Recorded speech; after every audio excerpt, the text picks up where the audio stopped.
Assalamualaikum, Tabik pun. Bertemu lagi dengan saya, Irwan SB Channel. Para pemirsa, para kopista, sahabat petani sekalian, masih pembahasan mengenai kemarau basah. Jadi kemarau basah ini, salah satu dampaknya adalah adanya pembungaan kopi yang kurang serempak. Untuk itu, mari kita saksikan video yang satu ini.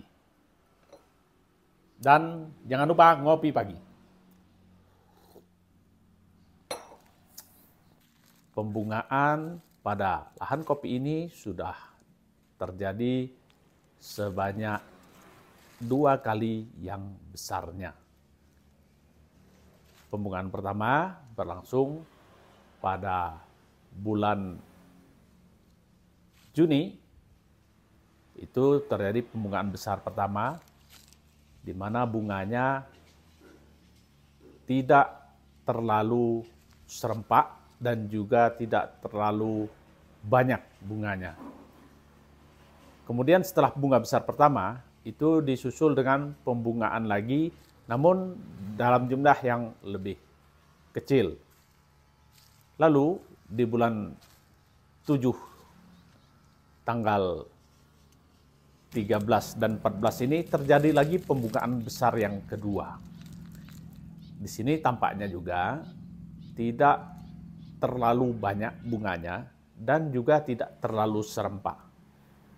Inilah salah satu dampak buruk ataupun dampak negatif adanya kemarau basah.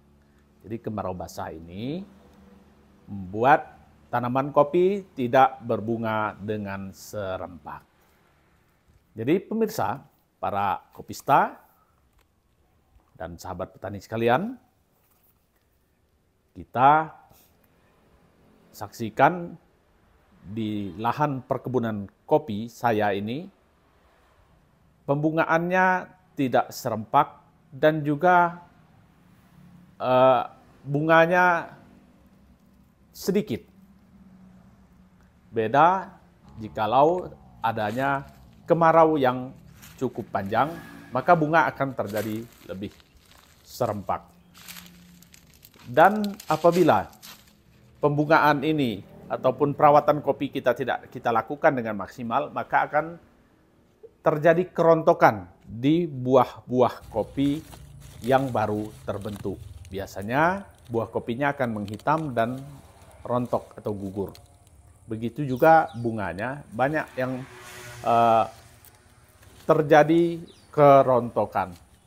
Namun di kebun kita, di Liwa ini, kita sudah antisipasi baik melalui pemupukan, pemangkasan, dan juga kita pemeliharaan bahan yang tepat ataupun ranting baru yang tepat. Dan kita tambah lagi dengan penyemprotan fungisida dan insektisida.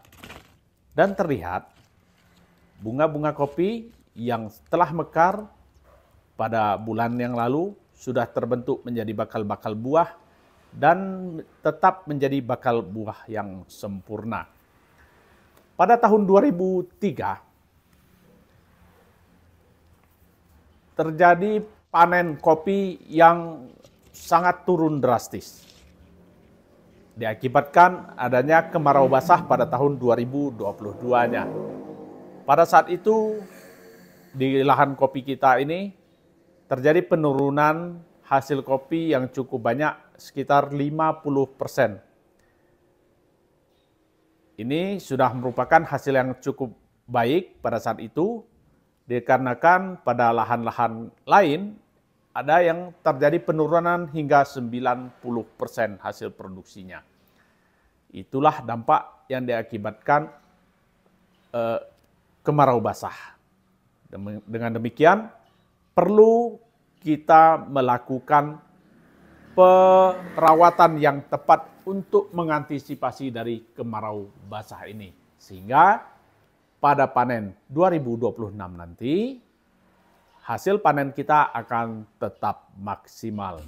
Perawatannya cukup dengan pemupukan yang tepat dan juga pemberian ataupun penyemprotan dengan fungisida ditambah dengan pupuk buah seperti MKP.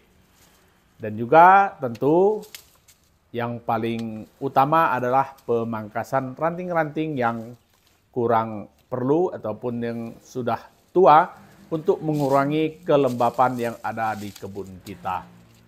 Jadi seperti itu cara perawatannya. Dan pupuk-pupuk dasarnya pun harus kita penuhi. Jangan kita mengurangi standar pemupukan kopi. 1 hektar itu antara 5 hingga 1 ton per hektar. Dengan pemupukan yang sebanyak itu, maka 1 hektar lahan kopi diharapkan dapat menghasilkan paling tidak 2 ton setiap musimnya. Atau setiap panen kita mendapat 2 ton biji kering. Jadi kita harus merawat tanaman kopi kita dengan sebaik-baiknya untuk menjaga pemasukan ataupun penghasilan kita selaku petani kopi. Oke, baik para pemirsa, para kopista, sahabat petani sekalian. Semoga video ini dapat bermanfaat bagi kita semua. Jangan lupa like, share, komen, dan subscribe. Sampai bertemu pada video-video berikutnya. Jangan lupa ngopi pagi.